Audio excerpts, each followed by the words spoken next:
У меня вопрос, который сэкономит кучу времени и нервов абсолютно каждому. Какого черта все люди на этой планете спорят о том, чей невидимый друг круче? Серьезно. Вот представьте себе картинку. Два взрослых мужика. У одного ипотека, а второй живет с мамой. На полном социальном обеспечении. И оба они на полном серьезе, с пеной у рта, доказывают друг другу. Мой невидимый друг самый всемогущий. И он единственно настоящий. У него борода из космоса растет. Нет, кричит второй, мой круче. Он вообще вне форм и понятий. Но очень любит, когда мы по субботам ничего не делаем. Да, а мой летал на колеснице, а твой не летал. Это в священных текстах написано. Да твои тексты переводили неправильно. Там опечатка. Он летал не на колеснице, а на облаке. И это все меняет. Это же уровень. Не, ну это просто уровень детского сада. Сидят два бэбика в песочнице, и один другому говорит: мой папа сильнее твоего. А второй ему отвечает: мой папа полицейский. Уважаемые, все, конечно, прекрасно, вот только вам давно уже не 5 годиков.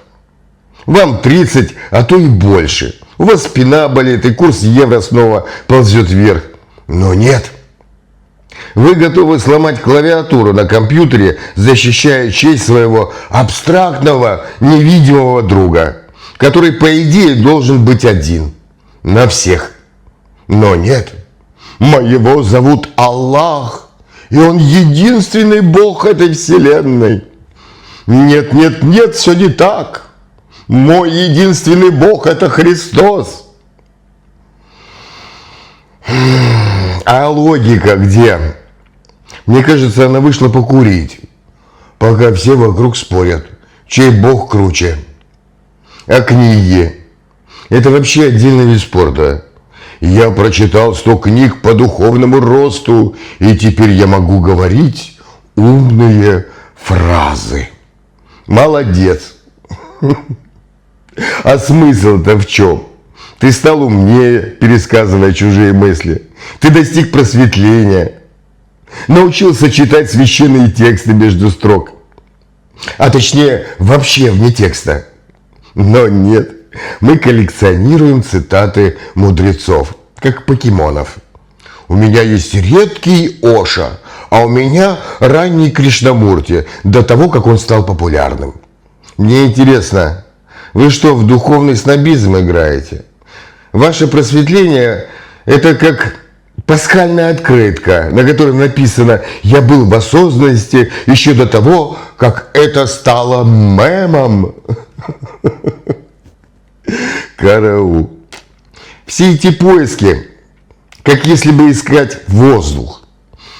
Не просто искать воздух, а еще и спорить. Мой воздух самый воздушный. В нем 78% азота, как у прадедов. Нет, мой обогащенный озоном только по пятницам. Поэтому мой воздух на 100% круче, чем твой воздух. А сами при этом синие уже, потому что задержали дыхание и в пылу дискуссии пукают. Просто выдохните все. Он же везде. Он внутри. А вы в нем, как рыба в воде, которая устраивает теологический диспут о природе воды, тыкая друг друга в жабры научными трактатами. А он, этот самый источник всей шутки, он смотрит на это, и он даже не смеется, он уже давно плачет. Но плачет со смеху, потому что мы его самые любимые и самые тупые создания. Мы изобрели колесо, интернет, атомную бомбу, но не можем признать очевидное, что как его ни назови, он от этого не потеряет своей сути. Люди гоняются за призраком счастья где-то в будущем, а оно сидит у него в заднем кармане, смятое с чеком из супермаркета. Люди уже больше нескольких тысяч лет убивают друг друга, потому что не могут договориться, чей невидимый друг круче и как его зовут. И при этом с пеной у рта пытаются всем рассказать, что они праведники и разумные существа. А может, лучше на секундочку прекратить эту умственную беготню? Закрыть все вкладки со спорами, отложить книжки мудрости и просто прислушаться к тишине. К тишине там, за гулом своих собственных мыслей, и заглянуть в свое сердце. И там, в этой тишине, живет все то, о чем вы говорите и что вы так ищете. И оно не требует правильного имени, правильной позы или правильной суммы доната. Оно просто есть. А вы его прямое, живое, немного потрепанное и очень смешное проявление, от которого он давно уже, мне кажется, изрядно устал. Вот вам стишок на прощание, а то все любят глубокомысленное. Мы спорили яро, чей Бог настоящий. Кричали, пыхтели мыслью скользящей. А он сидел тихо, чуть-чуть сожалея, мечтая о том, чтоб все были добрее.